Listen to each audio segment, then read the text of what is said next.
अस्सलाम वालेकुम रहमतुल्लाहि व बरकातुहू। मुहतरम नाज़रीन, इस्तक़बाल है आपका हमारे चैनल अलहिंद इस्लामिक ट्यूब पर। नाज़रीन इकराम, मगरबी बंगाल में इलेक्शन हारने के बाद बीजेपी की क्या हालत हो गई है, बिलखुसूस नरेंद्र मोदी जी की क्या हालत हो गई। नाज़रीन आप हज़रात देख सकते हैं किस तरह के दावे किए जा रहे थे कि 2 मई को दीदी की सरकार जाएगी और मोदी सरकार बनाएंगे मगरबी बंगाल में, लेकिन देख लिया किस तरह से बंगाल वालों ने झांसे में ना आते हुए बीजेपी को करारी शिकस्त दे दी और सारे दावों को ढकोसला करार देते हुए ममता बनर्जी को फिर से बरसर इख्तिदार संभालने में पूरी की पूरी एड़ी चोटी का मगरबी बंगाल वालों ने जोर लगाया और बीजेपी को करारी शिकस्त दे दी। अब बीजेपी की क्या दुर्गत बनी हुई है और बिलखुसूस मोदी की क्या दुर्गत बनी हुई है, नाजरीन आप हजरात इस वीडियो में देख सकते हैं। ये मगरबी बंगाल के इलेक्शन के नताइज के बाद मोदी जी के हाल को बताने के लिए है कि वहाँ पर गोया मोदी जी ही चल बसे हैं, न कि ममता बनर्जी। जिस तरह से किसी की मौत के बाद उसके साथ रोना धोना किया जाता है, वहाँ पर मोदी जी का एक पुतला रखकर ये लोग इस तरह की हरकत कर रहे हैं। जी हाँ नाज़रीन, आप हज़रात पहले ये वीडियो मुलाहिज़ा फरमाएं।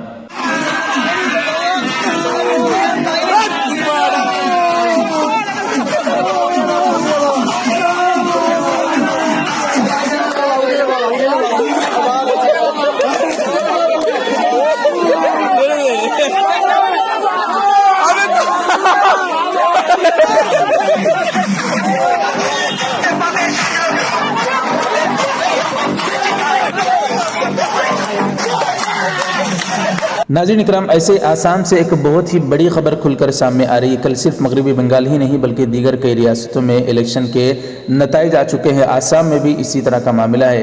जी हाँ नाज़रीन इकराम, मौलाना बदरुद्दीन अजमल साहब की पार्टी AIUDF को शानदार कामयाबी हासिल हुई है आसाम में all India United democratic front ने 16 सीटों पर जीत दर्ज करके शानदार कामयाबी हासिल की है। हालांकि कांग्रेस की बेहतर कारकर्दगी न होने की वजह से हुकूमत का मंसूबा बनाने का नाकाम हो गया, ताहम पार्टी ने अपनी सतह पर सबसे बेहतरीन मुजाहिरा किया है।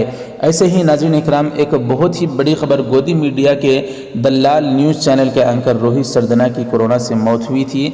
अब एक और बड़ी खबर खुलकर आ गई है। जी हाँ नाज़रीन इकराम, हाल ही में चंद महीने कबल ख्वाजा मोइनुद्दीन चिश्ती अजमेरी रहमतुल्लाह अलैह की शान अक़दस में गुस्ताखी करने वाला एक पत्रकार जिसका नाम अमीश devgan है, इसको भी फिर कोरोना हुआ है। इस बात की इत्तला इसने खुद दी है।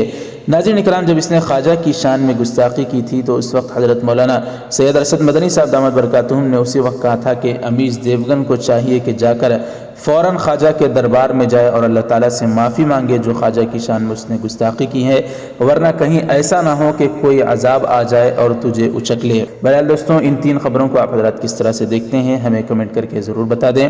वीडियो को नाज़रीन ज़रूर लाइक करें, शेयर ज़रूर करें, चैनल को हमारे सब्सक्राइब करके बेल आइकन पर क्लिक करके ऑल पर क्लिक कर दें। जज़ाकुमुल्लाह। अस्सलामु अलैकुम रहमतुल्लाहि व बरकातुहू।